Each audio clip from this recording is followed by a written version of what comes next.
क्या मोदी सरकार लोकसभा सीटों की संख्या बढ़ाने जा रही है और क्या वह इसे बढ़ाकर 543 से बढ़ाकर 888 यानी 888 करने वाली है?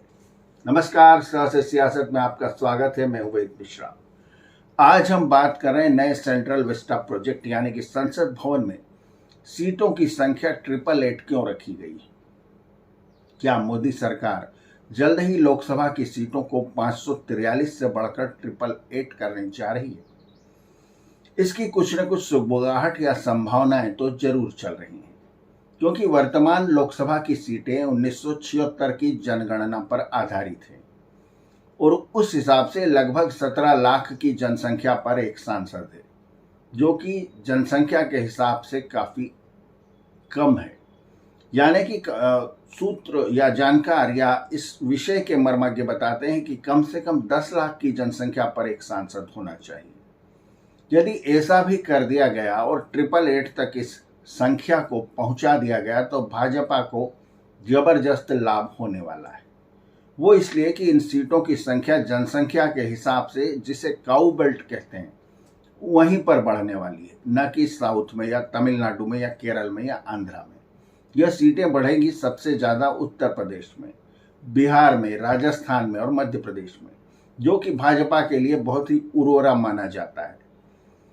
तो जानकार ये बताते हैं कि मोदी इस बहाने भाजपा को, भले ही वो खुद न रहे, लंबे समय के लिए अजेय बना देगा, क्योंकि उत्तर प्रदेश में लोकसभा की सीटों की संख्या काफी अधिक हो जाएगी और अगर पूरे काऊ बेल्ट को मिला दिया जाए तो यह संख्या इतनी अधिक होगी कि जैसा कि वर्तमान में विपक्षी दल कह रहे हैं कि साउथ को भाजपा से मुक्त कर दिया गया है, और यह सत्य भी है। लेकिन अगर सीटों की संख्या लोकसभा की 888 कर दी गई और काऊ बेल्ट में बहुत ज्यादा सीटें हो गई, जैसी कि संभावना है जनसंख्या के हिसाब से, तो भाजपा यदि साउथ में एक भी सीट नहीं जीते तो भी केंद्र में सरकार बना सकती है। तो क्या यह मोदी का मास्टर स्ट्रोक है और इसकी संभावना कब है होने की? क्या 2024 के इलेक्शन में यह संभव है? शायद नहीं, लेकिन 2024 के बाद होने वाले इलेक्शन में निश्चित रूप से यह चरितार्थ होने जा रहा है और लोकसभा सीटों की संख्या 888 होने जा रही है। तो इसे मोदी का मास्टर स्ट्रोक इसलिए कहा जा रहा है कि इन सीटों की संख्या जनसंख्या के हिसाब से काऊ बेल्ट यानी कि उत्तर प्रदेश और हिंदी भाषी राज्यों में ही बढ़ने वाली है और यह भाजपा के लिए बहुत फायदे वाला सौदा साबित हो सकता है।